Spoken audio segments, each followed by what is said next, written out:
Hi, everyone.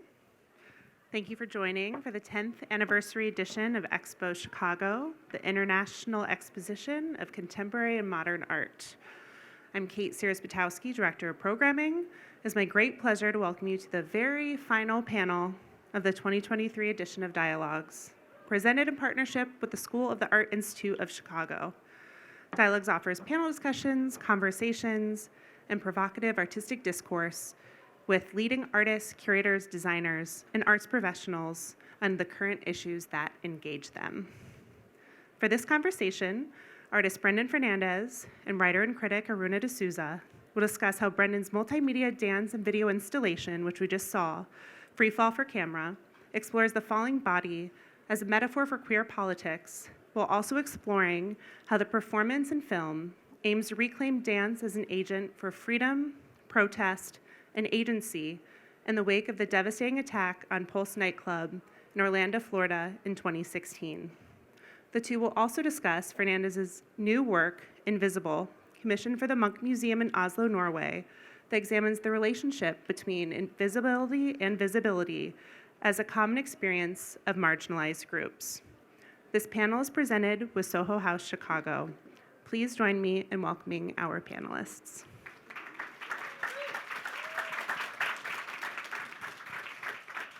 Hello. Hi. Thank you. Thanks, Brendan, for inviting me to chat with you. I always love to talk about you and your work because I know nothing about dance except what I learned from you, so it's always exciting for me. But I'm wondering if you could sort of walk us through a little bit the development of the piece that we just saw, because I know it's sort of it's gestated for a while in your work. Yeah, thank you. And it's so nice to have my community here and so grateful. But yeah, Free Fall for Camera started out strangely and bizarrely. A good friend of mine who's actually a ballet dancer who's in Chicago right now from American Ballet Theater. She was on stage and she fell on stage, and there's this moment where I was like, you can't fall on stage. And when you do fall on stage, there's this idea that you're, it's choreographed and it's spectacle and it's dramatic. And this was like a moment of fragility. Like her body fell and she got injured and she got hurt. And so in the summer of 2016, I was thinking a lot about falling and what does it mean to fall on stage. And then I started to rehearse, how do we fall? And I had no idea what I was doing and why I was doing this. I was working with a dancer from Ballet BC in Vancouver, and I just was playing this kind of call and response game, being like, okay, dance, dance, dance. So I get a very authoritative kind of position, and I'd be like, fall, and then she'd fall. And then we started to kind of choreograph, how do you fall but not hurt your body? And I think a lot about the body in verticality and the body in horizontal space, and how that when it falls on the floor, the architectural space of a dance floor is a space of resistance, a space of agency, a space of politics. And so we were doing this. I didn't know what was happening. And then one morning I wake up and the Pulse Orlando massacre happened. And it just kind of resonated. This is a space, again, the dance floor, the dance club. I come from a trained ballet background, but I also, my community, my space of sanctuary is a nightclub. And so I felt that there was this moment of 49 people fell to the ground and did not stand up and leave that space. And so the fall became more resonant for me. It made me start thinking a lot about the politics of bodies that fall, but POCs, queers, the ways that our bodies are attacked. And so I made a live performance called Free Fall 49, where it's a performance piece where I work with DJs in collaboration to make a dance party, and then all my dancers are on pedestals and they dance as go-go dancers for the party, but we stop the music 49 times and then they fall. So it's this kind of idea of falling. And for me, falling is something that happens in life, and this idea of resistance, but within the piece, I always think about falling as a way of standing up again. So we always stand up, that political action of standing up. And so after doing Free Fall 49, I started thinking about film. I'm always thinking about dance and how the camera is a choreographic device that archives, but also is also dancing. So, some of the shots in this piece, like we're filming from above, it's referencing Busby Berkeley and the Hollywood cinema of that era where everything was sort of like these bodies on the floor, like kind of creating these kaleidoscopic kind of like glamorous gestures, but also the idea that, the camera is also moving with it. And so that's kind of was the way, and I call it free fall for camera because Merce Cunningham, whenever he made live performance and then made a film about it, he always called it for the camera. So it's sort of like an ode in that way. Does that make sense? Totally makes sense. Joshua Chambers Letson, who's a scholar who teaches at Northwestern, wrote a lovely piece on free fall for the camera, and one of the lines, a couple of sentences really struck me. He said, the question, because the whole idea of, especially for ballet, right? Like it's incredibly strenuous, and there is so much precarity. Like literally, people are on their toes, right? And there's so much precarity. There's so much chance for danger, right? Dancers are, I remember you saying once that dancers, the first thing they'll do is go and test the floor to see what they're working with, essentially, so how they can adapt their bodies to what they're dancing upon to prevent themselves from getting injured or getting hurt.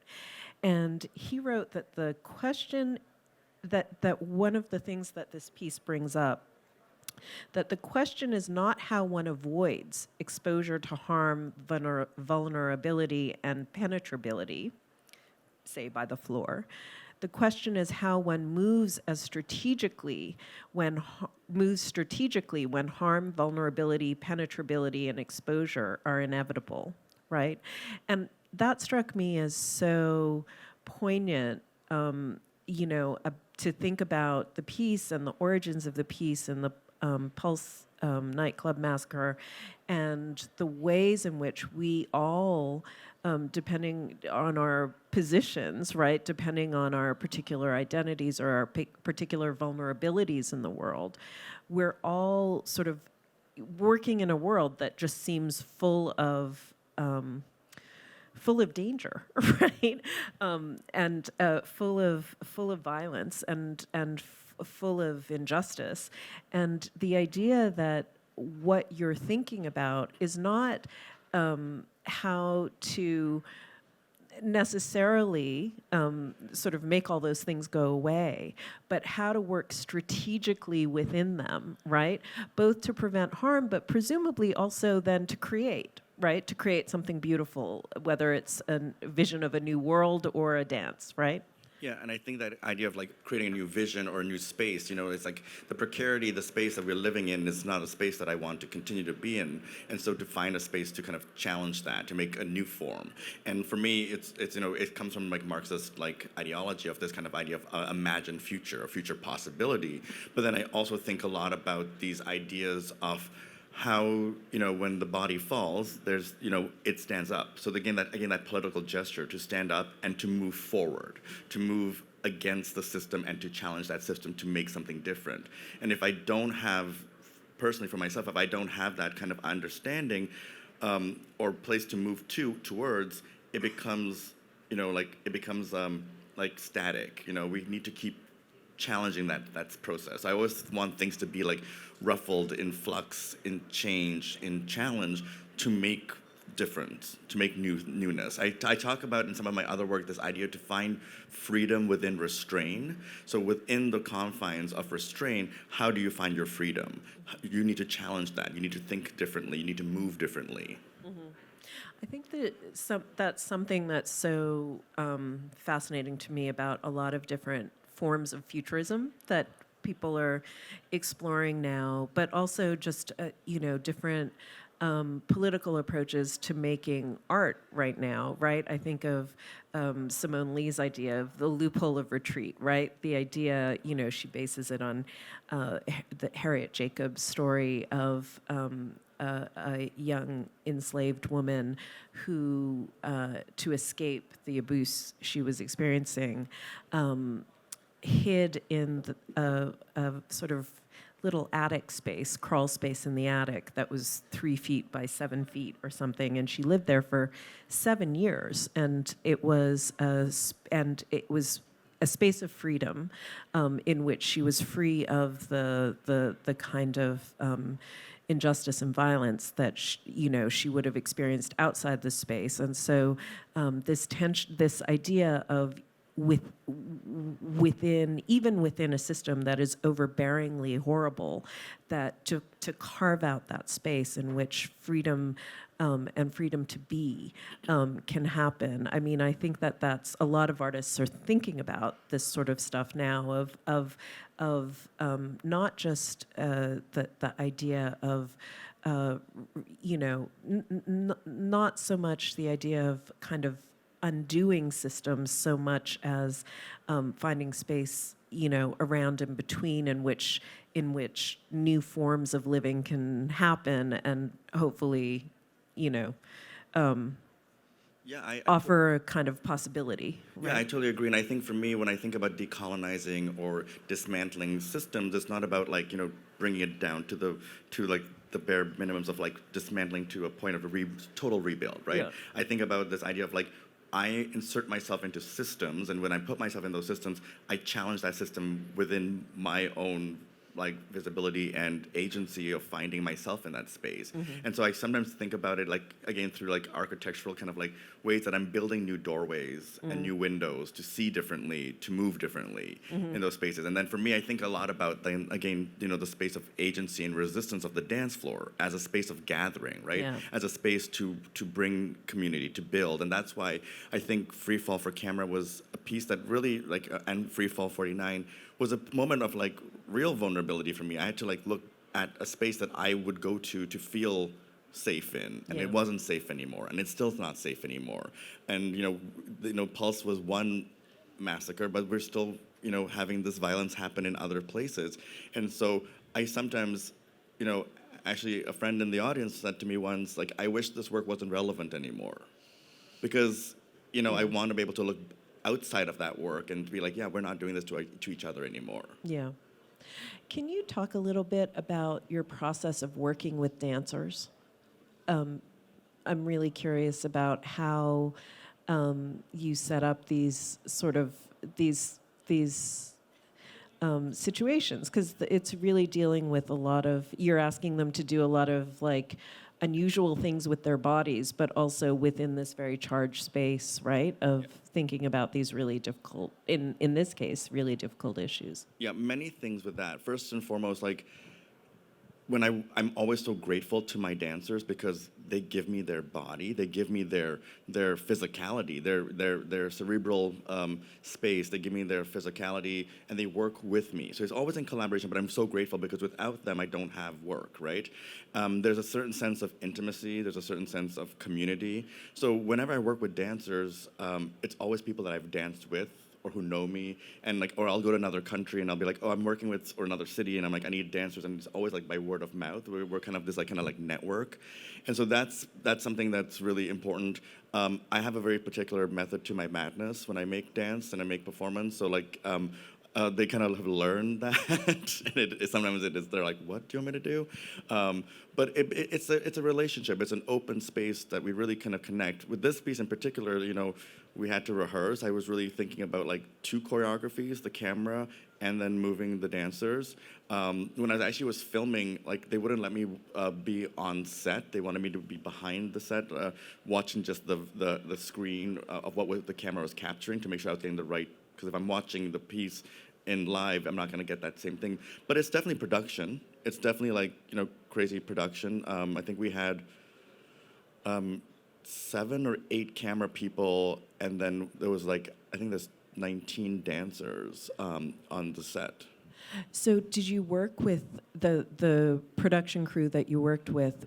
Did they come out of the dance world? Did they have experience filming dance particularly? No, so that was a lot of instruction on my part, and to kind of, even to say because the camera was almost sometimes caressing the body. It was this moment when they're dancers were there's a camera right here on my on my body. But then also working with the lighting. The lighting was very important for me to work on lighting, and And then working on the sound and then editing it afterwards. Like I was very, like, I have my hand in all of the process. But again, it is collaboration. There's a team. But even in my live work, there's always a team. Like with the Whitney Biennial piece, which was scrolling through, we performed that piece 150 times for the Whitney Biennial, and each time, I know it was, and it was 5 hours long. The piece itself, the performance is 5 hours, and so I had to have a cast of 25 that then was only 5 in the actual piece. But because of like the endurance and the labor, I have to kind of think about rotating because the dancers were tired. Yeah. And even with this piece, with Free Fall, it's 12, 15 minutes, but we filmed 4 days from 6 a.m. till like 10 a.m. every night. And it was like long days, and I was like, okay, like, that's a lot of footage for me to go through, but we needed to do it. And I don't know if you noticed, we filmed 2 days on a black floor and then 2 days on a white floor. So whatever I had choreographed, we did it we just mimicked the dates, because then you can kind of see the floor kind of like cuts back and forth from a white floor to a black floor, kind of. Yeah. Yeah. Let's talk about endurance and and BDSM, and and what you put your dancers through, because just think about.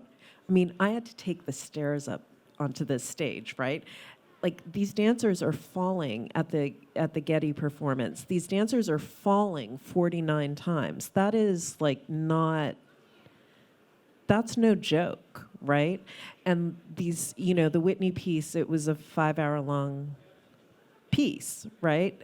That's no joke. You told a great story about one of the dancers, right? Oh, tell that story again. This one about Allison and her shoes? Yeah. So, first and foremost, as dancers, we are masochistic. We will do things and we challenge our bodies, but we still want to have that agency, So in my pieces, I always tell my dancers they can leave whenever they want, they can do whatever they want, and there's choice. They have choice, because normally as a dancer, you're just told what to do. And for me, that role of authority is also precarious because, I was a dancer. Now I'm telling people how to move their bodies, and that's also a huge responsibility. And so for the Whitney Biennial piece, one of my dancers, Allison, she came up to me and she goes, I don't want to wear my point shoes today. And I said, okay, you don't have to wear your point shoes. And she's like, okay, so can I not wear my point shoes? And I said, don't wear your point shoes. So I went and started watching the performance, and Allison walks on stage, and I'm like, or not on stage, on site at the museum, and I'm like, huh, she's wearing her point shoes. And I was like, okay, so I watched the 5 hours, and then I afterwards asked her, you wore your point shoes? And she's like, yeah, I don't have beautiful lines in soft shoes. And I was like, but you told me you weren't going to wear them. And she said, it's because I just wanted to know I had the choice, but I'm not going to not wear my point shoes. I'm going to put myself through the excrucigating experience of 5 hours in point shoes. Yeah. But it's okay because I know I have the. I know I have the choice. I know I have the choice. And so I think that's the kind of again like the power dynamics. Like my work is about dynamics of power and dismantling. This is the Whitney Biennial piece, and so when I think about BDSM and kink, it's about that spaces of authority, authorship, consent, again collaboration, but which I think is in those types of like relationships that exist there, but we see it as this kind of like othered space of like just dom and subspace. And so within my work, I'm bringing this kind of question of power and authority as a collaboration. So Allison, who's right there, could have taken off her point shoes, but she just was like, nope, I'm going to keep them on, but I need to know. And again, when you said, like, when I talk to dancers, like, we always just kind of, like, touch the floor, we feel it with our bodies. That's another way of finding authority. Like, is this floor going to hurt us? Is this floor going to penetrate into our bodies after we perform on it for 5 hours? So it's again, a question of, like, of inserting ourselves to self-care, perhaps, but within it, too, like, when I was a dancer, like, I just wanted the job. So I would do whatever I needed to do until I got injured, and then I couldn't do it anymore. Yeah. What you're talking about in relation to the Whitney piece and this piece, for example, it does. it the relationship to BDSM is so interesting, right? Because it really is a question of who has. I mean, the question of power within BDSM is a complicated question, right? Like who has the power within the moment. You know, a lot of people would say, well, you know, it's not as clear as one would think, right? And so I wonder too, when you're talking about dance, you know, your dancer said, okay, I don't want to wear the point shoes, and then said, okay, I'm going to wear the point shoes. But are there other ways, as you're building these performances, that your power or your authority gets challenged?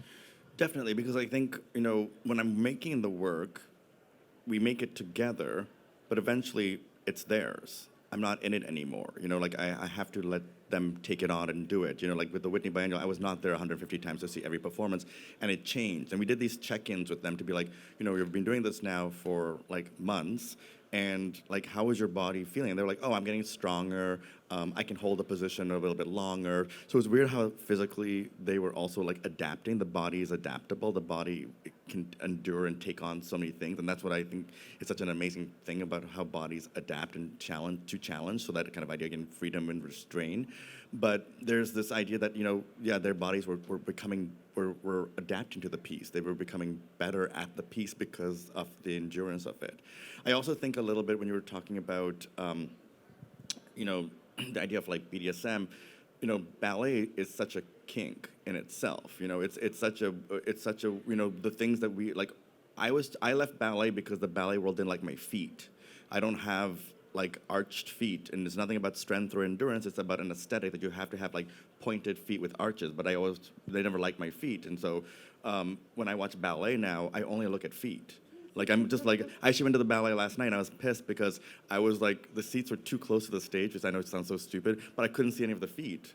And I was like, I can't see the feet. I don't care about the arms, you know. But the things that we do to manipulate our bodies, and it's also like a fetish, you know, the idea of like turning out and pointing, like it all comes from like this idea of like fetishizing our bodies. But then also like within that system, there is an authoritative system. Like we call our teachers masters. You know, my ballet master. You know, like, you know. So there's this kind of questions. And a kink friend of mine said to me once, he's like, how does one become a ballet master? And I was like, well, you have to like, you have to be a dancer first. But he was like, I just want to know the role of how does someone to get on that title of ballet master. And so within that system, I think about those dynamics as well. I always used to, I mean, when I was like a tiny little kid, I took ballet and jazz and disco from the same teacher. And what was interesting is like, you know, the teacher, when she was teaching disco and jazz, she would be one person, but when she was teaching ballet, she was the ballet master or mistress. I told you about my ballet master when I was a kid. No. In Toronto, when I was training with National Ballet School of Canada, I had this teacher, and she would ask us to choose our punishment. So it gave us agency. So we would have to hold our legs in développé, which is like up here at 90 degrees or higher. 90 is what I got to. But we had to hold it for like 20 seconds. But if your leg came down, you had to choose the needle or the flame. So which was like under our leg. So if you came down, you got the punishment. But you got to choose your punishment. Oh my God. I always went for the flame. It was easier. You know, a needle, no thanks. Oh my God. This is sounding more and more like women's gymnastics, and it's not in a good way. Yeah, it's ballet can be intense. I said that with like some struggle. Whoa. So, you know, Brendan and I, we'd met, but we really spent time together for the first time in Goa, in India, where Brendan was invited to create a piece for the Serendipity Art Festival in Goa, and I was out to give a talk. And what was so interesting, I mean, you worked with dancers from India, and that was really, to me, that was really interesting to hear you talk about that. But one of the things that I remember you saying to me is that this was the first time that you were working with a whole group of dancers who had bodies like yours, and you had more things to say about that. But I wonder if you could sort of talk about that experience a little bit. Yeah, it was, and again, it was such an amazing experience. It was like one of the last things before the pandemic. But for me, it was like working with dancers that, come from like a non-ballet training, because ballet doesn't exist in India really. But it was about just like kind of finding, again, like touching it to a point of like community, to have bodies like mine, respond to prompts and tasks and to take on the choreography, again, as collaboration. Like, we made it together. It was a really beautiful experience. And this piece was like something that we did it on the street. Like, we were dancing on the street. And for me, the street is such a political space, a public space. We were never doing it like in a gallery space. And so it was about like, again, visibility, them moving as a group, which seemingly felt like protest in a certain way. They were wearing T-shirts with the same, like, that I had designed with with a logo. But this group kind of signaled a sense of like gathering, but people assumed it was protest, which I liked, and I thought that was really kind of beautiful. But they were moving in such lyrical kind of ways of constructing and, again, supporting and taking care. And if you see in a lot of my work, especially in the film you just watched, there's a certain sense of like touch that is intimate, but touch that is also supportive. Nurture, care, generosity. These are sort of the things that I work with when I'm making movement gestures. Well, it seemed in the film that one of the things that's so interesting is how multivalent all of the imagery in the sense of the way the bodies are arranged or arrange themselves are. Like every moment, it felt like, especially when the group was sort of, when they were all touching each other, that it was protection, that it was care, that it was honoring the dead, that it was a celebration, that it was mourning, that it was like there was all of those things at once out of these very, out of the huddle, basically, right? That sort of movement. And I love that you said that, because I think part of the inspiration for this work as well, was Simone Forti's piece Huddle, which is a Fluxus score that asks bodies to come together and to hold each other. And in this position of holding, a body will, when it feels safe to move, will then roll over this huddle, and then it kind of continues. And for me, that's a really important piece for me, because it really makes me think about that idea of, again, of care. And I think, when I talk about power dynamics, I'm also thinking about, and we're talking about social futures and political spaces of futures. I want us to be a better community of generosity and kindness to look after each other. Like a socialist space of exchange to give back to each other. And with my dancers, we're so used to our bodies just being so like physically in contact and in touch all the time. We become just very intimate with each other. Like, it's very quickly to kind of just have bodies to be like touching, and I did a piece in Berlin actually in a nightclub at Berkheim a number of years ago, and I was training like these 14 dancers, and they became so intimate with each other that I changed the choreographic gesture to be like, you can't touch each other, because it was changing the piece, and I was like, okay, so you can be intimate but you can't touch. So how do you do that? So let's start doing that together. I remember hearing once you say that you have like a total distaste for the cuddle puddle, which I thought. Well, because I'm not because the dancers don't include me in it. They're always like, it's more selfish, because I'm like, hey, I'm here too, and they're like, you're like the choreographer, like, so I get put aside. So that's why I get upset. Yeah, it's more me and me feeling insecure and left out. I love the honesty. So it's piece... It's me and you. I tell you everything. And then, oh, wait, there's an audience. But I tell everybody.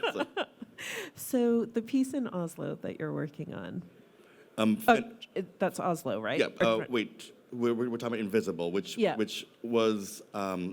performed in November of last year. And then we'll perform it this year, hopefully, at the Glass House in Connecticut. Okay.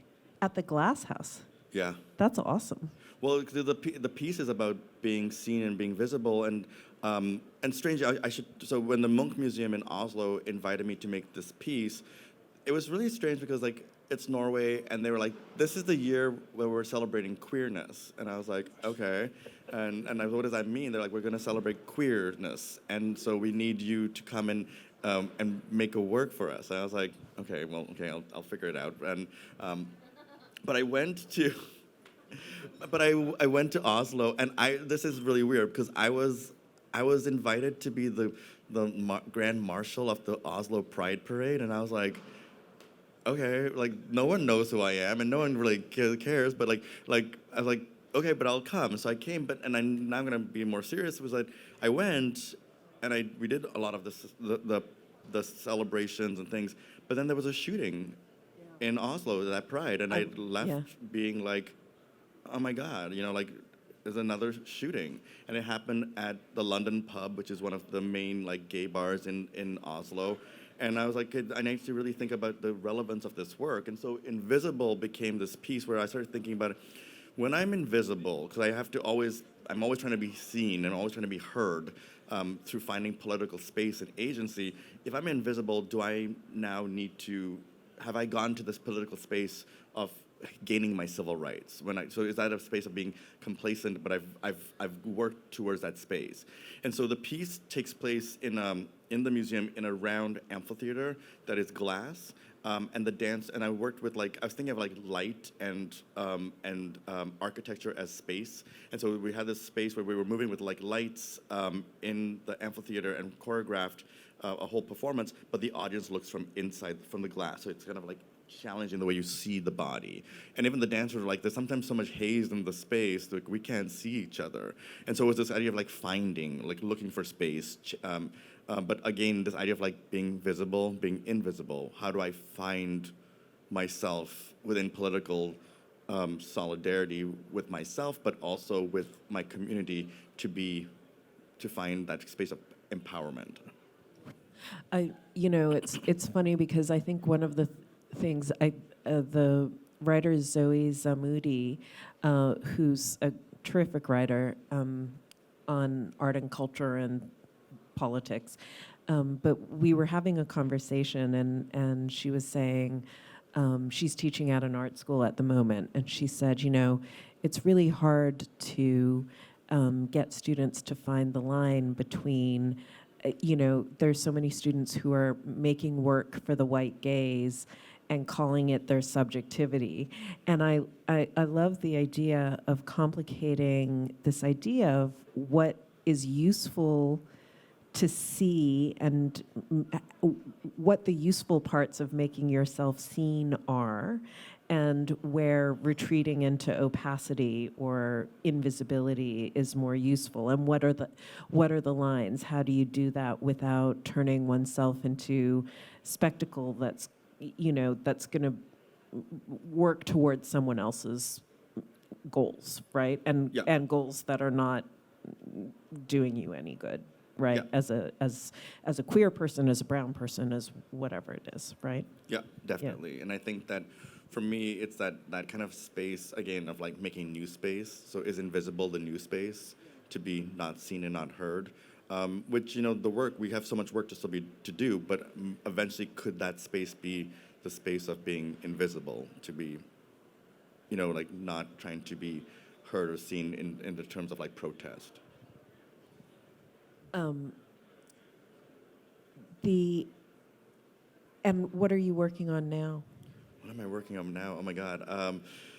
I am working on a piece for the Barnes Foundation in Philadelphia.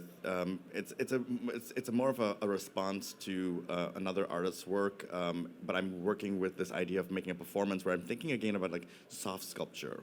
I'm weaving carpets, and so carpets as spaces for performance to happen on, and the carpets that I'm weaving have a large kind of open space inside, which becomes a space for highlighting a body, but also a space to gather and people can hold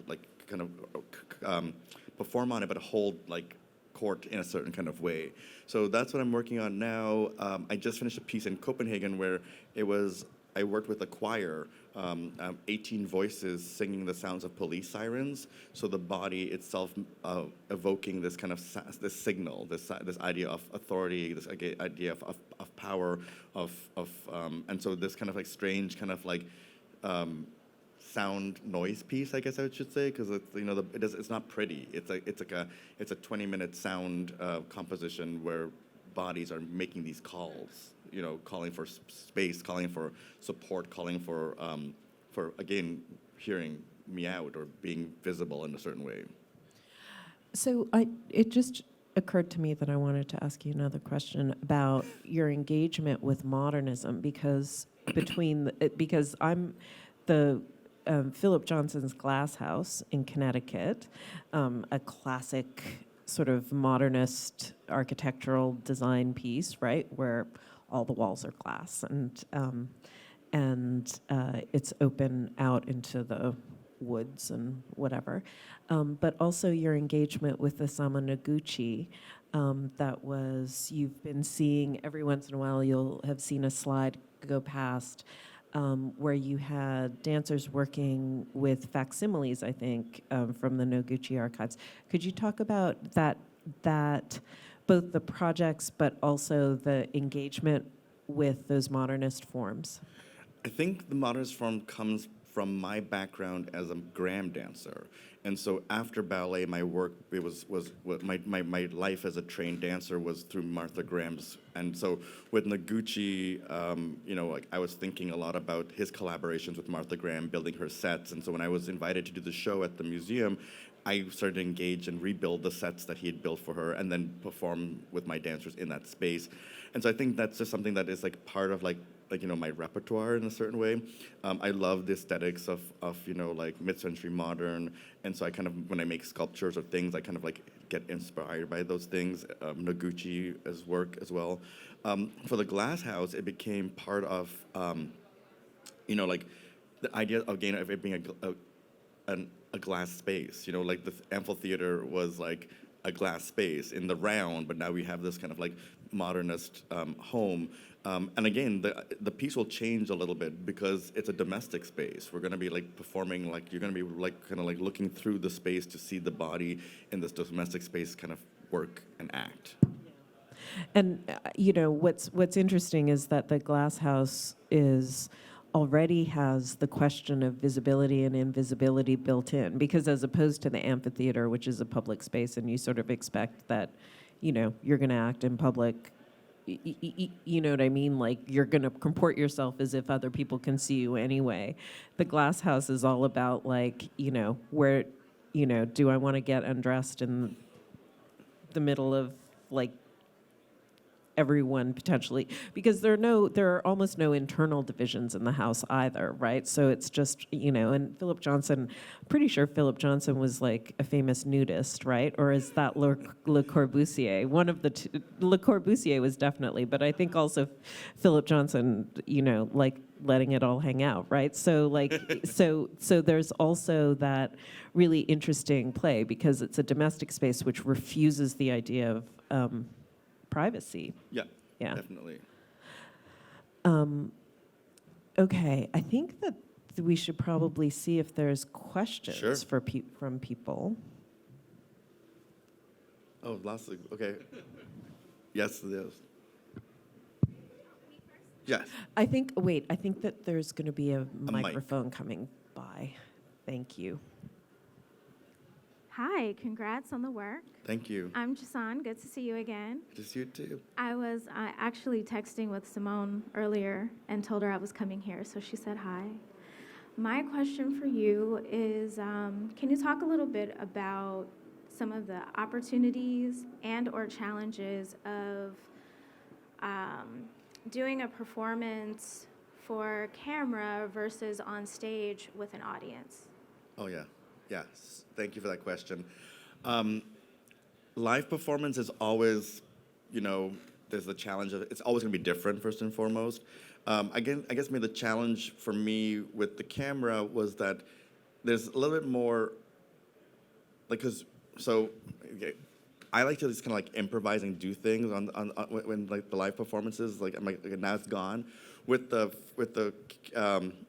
film performance, I have to make like a set shot list for everything for each minute that we're doing, and that just doesn't work in my cerebral matter. It's one of the hardest things for me to do is to break it down. And like the producer was like, "You're not wasting money because every time you just kind of like do something and we don't know what we're going to get, we're wasting time and money." So that was one of the hardest things for me is the kind of like the really intense structure that is part of a film production versus when I'm making like a live performance, I allow for porousness, for improvisation, which is a very hard skilled, because someone's like, oh, they're just doing whatever they want to do. But like improvising is a very skilled way of making movement as well. But there is a little bit more porousness. Also, I'm just used to making performance in the live for audiences that it's not complicated sometimes for me, where a film is like a different way of making. Does that make sense? Thank you. Can I realized that I didn't ask you this. When the falling piece for the camera is shown, how is it shown? Is it shown on a monitor like No. this, or? Yes, thank you. Yeah. Thank you. Yeah, so Freefall for camera is an installation. Like it has a very specific screen that's like a built like wall that is like it's like tilted, and then there's some scaffolding that you walk through to get into, and then you watch it. And it's like a large projection. So this is for this purpose, and which was also kind of strange for me to watch because, and I'm like, everyone's sitting down, they're getting bored, like what's happening? I'm sitting here too. Where in a museum, it's installation, so it's durational, so you come in and out. It's time-based, but you can also spend 5 minutes if you want, or you spend like 2 minutes. But here we're like all sitting and watching the entire piece, and I was like, what's happening? Intense. It was occurring to me as we were sitting here watching it that it It's might not very- be how you intended as the Yeah, so necessarily. when a museum shows it, it comes with like a very specific way of being shown. I also like watching my work with people is really, really weird. It's really weird. Like I'm like, I was like, I want to run away and then come back or something. It's awkward. But when you're doing when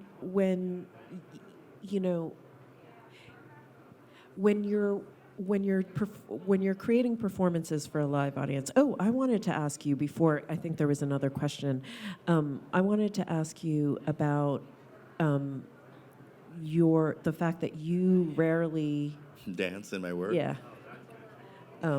Which seems I'm old and broken. I've done I've done a couple of pieces. No, I've done one piece with my body in it. I think it is. It's weird. Yeah. Now I don't know how to answer this question. But I think it is that kind of vulnerability to put myself back on stage. I did a piece where because I didn't have beautiful feet, the ballet world made me wear this foot stretcher. So it was a device that I would put on my foot that would like augment my foot so I could maybe possibly gain an arch. And so that torture device, I did a piece where I was sitting with it and holding it and trying to like stand up. And I'm holding this leg is bound, this leg is the free leg, and it's trying to move. And I'm holding the device with both my hands. And like, in essence, I could just let go and stand up. But I'm trying to like, in the piece, I'm trying to like stand up with this device. I'm trying of like this kind of like challenge. And that's the only piece I've ever put my body in. I only performed it twice because it was really painful, and it was like a 2-hour endurance piece. But that's the only piece I've put my work in, my body in. But I think it's because I just, I think I did that work. I did that labor. I don't want to do it anymore. It's interesting. But there was another question, I think, in the audience. Thanks. I had a quick question. Whoa.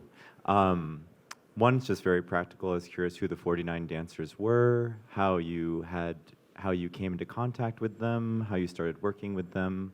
And then the other one's about artistic leadership and vision and being a dancer at a bar and having a dance master, and then your own evolution to be able to bring 49 people on this vision. journey, and for them to, I guess I'm just really myself grappling with this question of like, how do you bring that many people on this path with you, and what has that journey been for you as someone that was a dancer, and was I understand then a Graham dancer, is that right, or Ballet and Graham, yeah. ballet and Graham, and then as a choreographer, just how do you, what's that journey towards artistic leadership been for you to be able to bring that many people in? Was it something that happened naturally? Was this like something that you thrived at immediately, or was it something that? Do you use the needle or the flame? That's what I want to know. I buy lots of Epsom salts for all my dancers. No, it's something that I'm very grateful for, and I think that, again, it's about that community. It's about building a trust. Like, my dancers trust me, like, we really, we need to go. It's about really about this kind of connection. And as I said, when I'm working with dancers from other cities or other countries and I don't know people, a friend will be like, oh, you should work with so-and-so. So it becomes this network that we are all out there for each other. One of the harder things for me in the pandemic was that all of my work was canceled. I didn't have any work, but for me, it was, I'm grateful that I have a job at a university, but all my dancers, were out of work, and I was like, I have a responsibility. My work is living. My work is something that I really need to sort of take care. And so as soon as I could make something, I was making. I made a piece for the Art Gallery of Ontario where we made a piece on Zoom, and I was like, I never thought of Zoom as a platform to make art, but I was like, I need to get people paid. I need to take care of people because this is my community. So when I do work, my dancers just come to me. They're like, I want to work with you again. And so it's just that. And you'll probably see people in these images in different cities, but they're the same people. We just kind of create this community. So the 49 was easy. I did another piece for Toronto, and it was funny because it was a piece where I hired 24 police cars from a movie set, and we built this kind of like they were all parked outside of City Hall, and then I built a DJ set, and we had 8 queer POC DJs perform from dusk till dawn, but we were dancing to the lights of police sirens, and people were like, well, the city was like, we can't give you money to throw a dance party. So I said, well, I'm gonna call it a light and sound installation, and so then they did it, but we had 10,000 people come and just gathered, and again we danced together, and I had professional dancers in the crowd, but everyone just sort of came, and so I think dance also allows for a way of breaking down binaries, breaking down barriers. Something like ballet needs to break down more, and that's part of my criticality within that space, is to kind of challenge that space as well. But I think when we think about social dance, it's about an allowance, and I think as a queer, outside of ballet and modern dance, as a trained dancer, the club was a space of where I would go, the Vogue ball scenes in New York City. But also when I think about my family, when we gather, we all dance. That's what we did. That's kind of what we do. So yeah.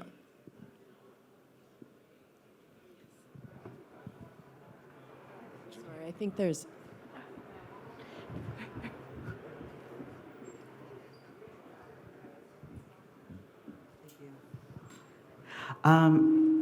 It's I'm really curious about the subject of protest and activism and using art as a strategy for these the importance of queer people, and especially the intersectionality with queer people of color. And I just wanted to talk more and more about your thoughts about using art as a way for in use of protest and activism, especially with the message of it still being relevant to this day. But I'm very curious about that subject and what you have to say about that. Yeah, thank you. Dance for me is a political material. Dance for me is protest. I will march down the street and do protest in that form, but for me, protest can also be a way of gathering people, about organizing and gathering. I think choreography is a tool of of organizing. And so I think a lot about, in my work, the gesture is to bring people together. And that, for me, is a way of building community, challenging community, but also finding a space that is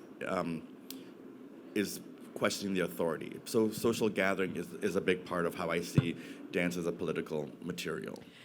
The question and your response is making me think of something that I heard Felix Gonzalez Torres say in a lecture just before he died, and he was talking about the in the 90s, obviously the sort of culture wars that were happening in the 90s, and that he had a show in Washington and in D.C., and that some Republican politicians got word that a queer artist was showing in D.C., and he said, I loved the idea of like the politicians showing up to protest 2 clocks hanging on the wall or 2 mirrors side by side, that it was an absolutely queer show, but that there was nothing to hold on to that they could spectacularize and turn to their own ends. And it seems to me that one of the most interesting things is like you can shut down a city with a dance party, right? And that it operates under the radar of, or it operates in a sense, it does the same kinds, it paralyzes systems in the same way, but operates in a way that can't be condemned quite the same way as or as easily as other forms of protest, which is not to say I'm all for the other forms of protest too. It just is really interesting as a strategy that there is, you gather enough people, right? You gather enough people, and you gather enough people under the auspices of something that is supposedly neutral, right? And that's also a way of shutting down a city. And I think it's about the optics and semantics, right? Light and sound installation, but dance party is not. It's like it's the same thing. So it's like about the kind of ideas of how we kind of like allow things to be seen or heard.